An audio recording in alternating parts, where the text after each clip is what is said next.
नमस्ते बच्चों।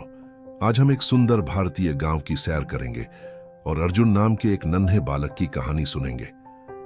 अर्जुन की मां उसे हमेशा एक बात सिखाती थी कि सच बोलना ही जीवन की सबसे बड़ी और सच्ची ताकत होती है।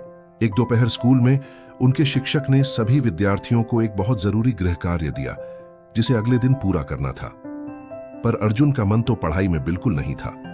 उसका ध्यान खिड़की के बाहर उड़ती सुंदर तितलियों और खेल के मैदान में था। घर पहुंचकर भी अर्जुन ने अपनी किताबें नहीं खोली। उसने मां से झूठ कहा कि काम कम है और चुपचाप गेंद खेलने लगा। अगले दिन जब कक्षा में शिक्षक ने होमवर्क मांगा तो अर्जुन घबरा गया और झूठ बोला कि उसकी कॉपी घर पर खो गई है। शिक्षक ने उसकी आंखों में देखा। वे समझ गए थे कि अर्जुन झूठ बोल रहा है, पर उन्होंने उसे एक और मौका देने का सोचा। झूठ की गूंज दूर तक जाती है। धीरे धीरे अर्जुन के दोस्तों को भी उसकी बातों पर शक होने लगा और वे उससे दूर रहने लगे। अर्जुन को बहुत अकेलापन महसूस होने लगा था। उसे समझ नहीं आ रहा था कि एक छोटा सा झूठ उसे सबके विश्वास से दूर कर देगा। उसी शाम गांव में एक बहुत ही रंगीन मेला लगा था। वहां चारों तरफ संगीत, रोशनी और खिलौनों की चमक फैली हुई थी। अर्जुन मेले में घूमते हुए एक खिलौने की दुकान पर पहुंचा। वहां एक लकड़ी की सुंदर कार ने उसका मन मोह लिया।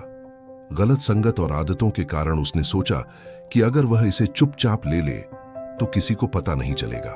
जैसे ही उसने खिलौना अपनी जेब में डाला, दुकानदार ने फुर्ती से उसका हाथ पकड़ लिया और गुस्से में उसे डांटने लगा। मेले में भीड़ जमा हो गई। अर्जुन डर के मारे कांप रहा था। तभी वहां से उसके शिक्षक गुजरे और सारा माजरा समझ गए। शिक्षक की गंभीर लेकिन ममतामयी नजरों का सामना करते ही अर्जुन का बांध टूट गया और वह फूट फूट कर रोने लगा।